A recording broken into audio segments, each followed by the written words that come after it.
This is where I went to school. Most of the time had better things to do.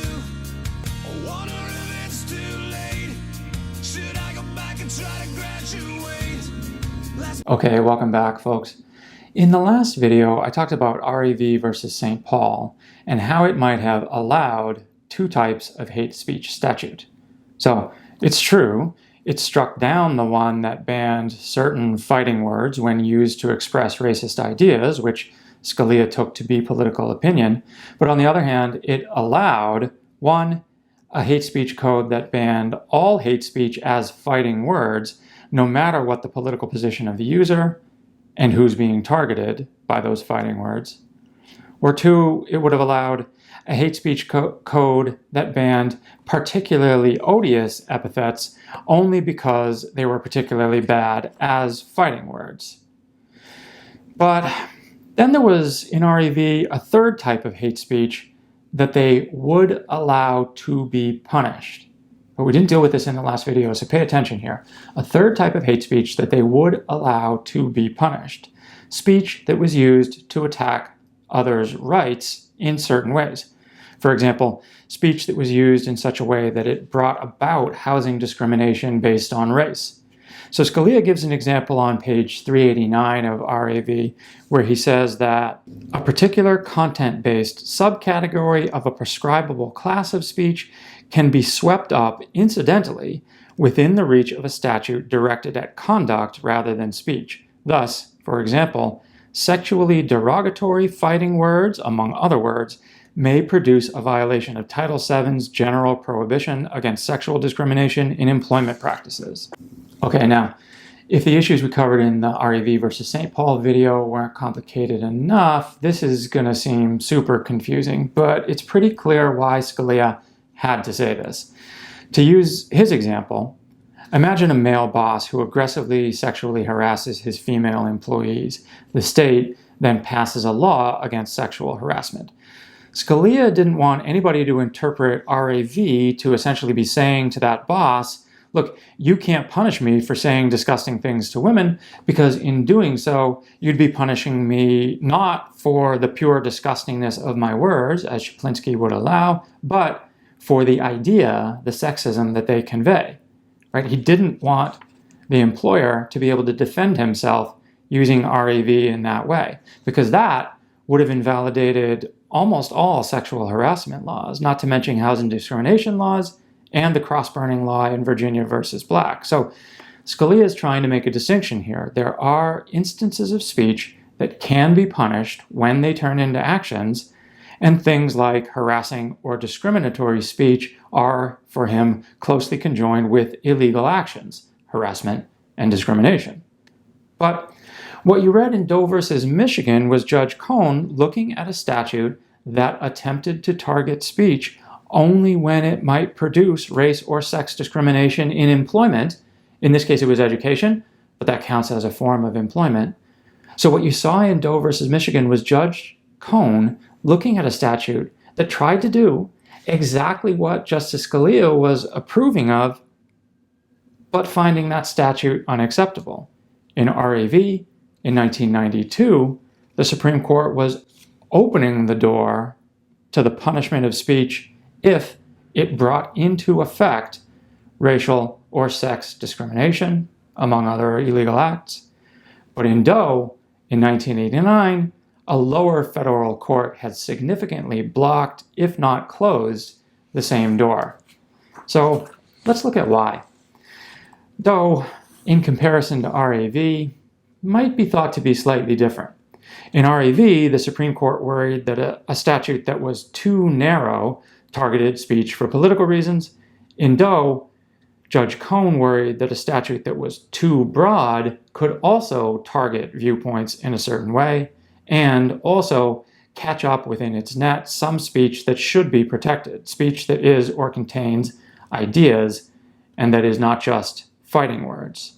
So, as I said in that last video, the problems of overbreadth and underbreadth appear at the same time in the law at issue for Judge Cohn in Doe versus Michigan. Okay, the facts. You'll see the facts actually discussed in the Doe decision on page 854.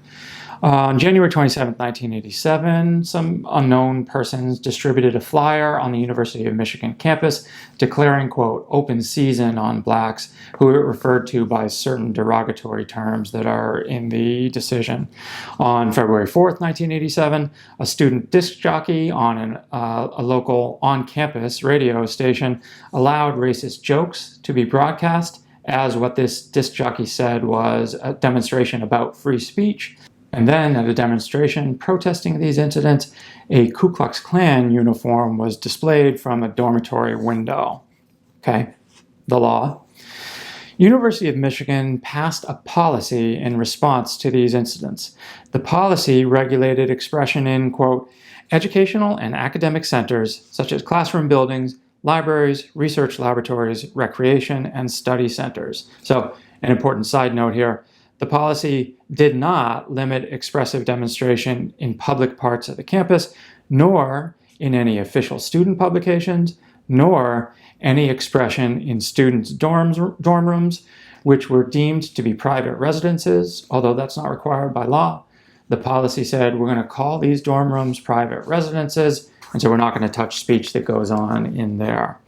The policy read in this way: students should be subject to discipline for, quote, any behavior, verbal or physical, that stigmatizes or victimizes an individual on the basis of race, ethnicity, religion, sex, sexual orientation, creed, national origin, ancestry, age, marital status, handicap, or Vietnam veteran-era status, and that, 1, involves an express or implied threat to an individual's academic efforts, employment, participation in university-sponsored extracurricular activities, or personal safety, or 2, has the purpose or reasonable foreseeable effect of interfering with an individual's academic efforts, employment, participation in university-sponsored extracurricular activities, or personal safety, or 3, creates an intimidating, hostile, or demeaning environment for educational pursuits, employment, or participation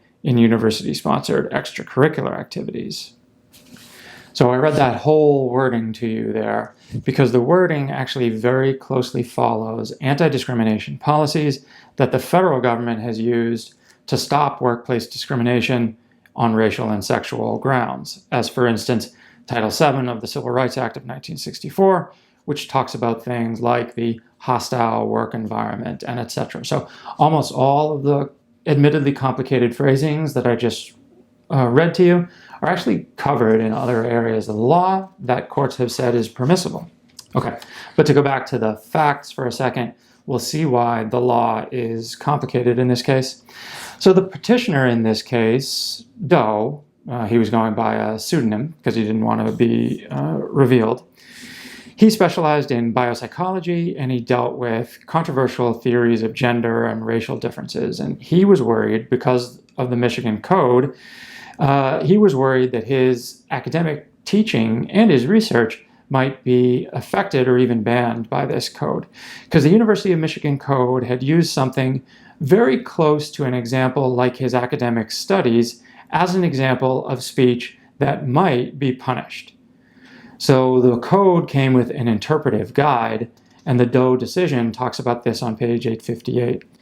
The example is this: a male student makes remarks in class like, women just aren't as good as men in this field, thus creating a hostile learning atmosphere for female classmates.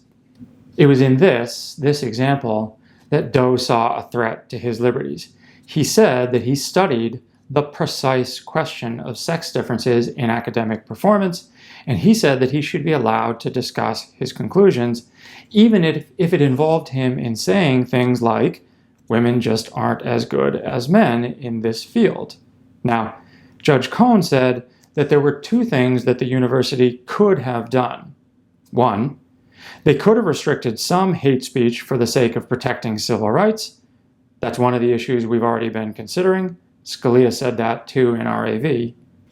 And two, of course, they could have restricted some speech because it was mere fighting words, such as the use of racial epithets for the mere purpose of antagonizing or intimidating. The Supreme Court also covered that in RAV. But Cohn said they could do that only if these words were not joined with the expression of any ideas, and here he cites Papish versus University of Missouri, a 1973 case, which said this: "The mere dissemination of ideas, no matter how offensive to good taste on a state university campus, may not be shut off in the name alone of conventions of decency." So as Cohn says on 863, the university was simply controlling too much speech if it aimed at speech merely because it gave offense, without actually failing the Chaplinsky standard that it not be ideas, that it do nothing but give offense. Some ideas do give offense, and as they recognized even in Roth and Chaplinsky and etc., those are protected because they're ideas. Ideas can't be banned because they give offense, Cohn thinks. So to sum up this reasoning in the words I used before, the university could punish speech that undermines civil rights, and it could punish fighting words, but only if its rules were not overbroad, such that the university would catch up in its net some speech that should be protected, what Papish had called dissemination of ideas. So this is the issue of overbreadth in the University of Michigan Code. But Cohn said that the university could not do something else. What the university could not do, however, was establish an anti-discrimination policy which had the effect of prohibiting certain speech because it disagreed with ideas or messages sought to be conveyed. This, then, is the issue of the statute's underbreadth, that it might be too narrow, specifically in a way that it ended up targeting particular political or social ideas, particular political or social uses of speech. Now, Mr. Doe's potential speech on sex differences could end up being inappropriately punished, Judge Cohn is saying, in both ways. One, Mr. Doe's speech contained ideas, so if it were punished as if it had been idealess fighting words, then the statute would be overbroad. Two, in its ideas, it expressed social opinion, and if it were punished for that social reason, while others expressing other social reasons said similar things without punishment, then the statute would end up being too narrow or underbroad. It would target particular social messages. So I'm going to show you here on this diagram that I've drawn up of the Doe and RAV cases what Judge Cohn means here. So you see here in this crudely hand-drawn diagram that you have before you that the primary issue that Scalia had with the statute in RAV versus St. Paul was this. There exists that category of fighting words, but St. Paul had actually selected, you see there in red, had selected certain words within the category of fighting words to target, right? That was the statute's target. And Scalia said that this type of selecting was the primary reason that they didn't like that statute in this case. You'll remember, and I just covered it, that he also thought that other of the fighting words or other insulting phrases that might fall outside the circle of fighting words would be prohibited to people only if they were expressing racist opinions and etc. But like I said, the primary problem he had was this problem of selection, underbreadth of the statute.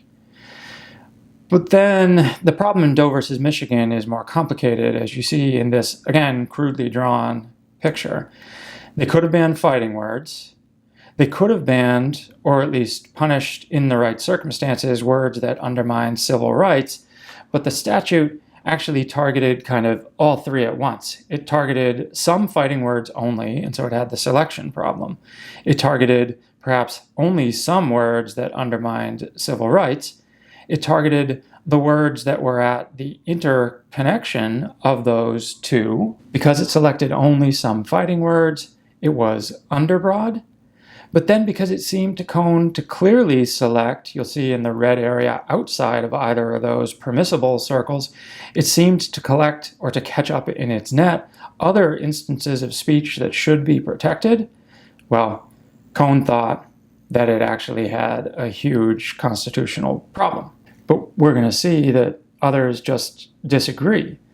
if the things in the category words that undermine civil rights, right, if the things that the statute targeted within that category were functionally similar to the things it was targeting outside that category, these people think that, well, those words have the same effect. Why can't they also be punished? In our next video, we're actually going to take a look at a debate between Charles Lawrence and Nadine Strawson. Only the Lawrence reading is assigned to you. I'll tell you about Strawson. Lawrence's question about the Doe case is this: what should it matter that something is part of an exposition of ideas if the idea in question would aim to take rights away from African Americans? Isn't it the same thing that harassment and discrimination codes are allowed to do? Isn't that the same thing? Cohen thought that he couldn't sacrifice freedom for equality in this way, but we'll see. Lawrence argues that this freedom Cohen is talking about is one at the expense of the freedom of others, and that in a democracy, speech which does this should never be protected. So Lawrence, in other words, is a proponent of the democratic speech theory, responding to Cohen on the issue of campus speech codes. So I look forward to seeing you back for those two videos. See you then.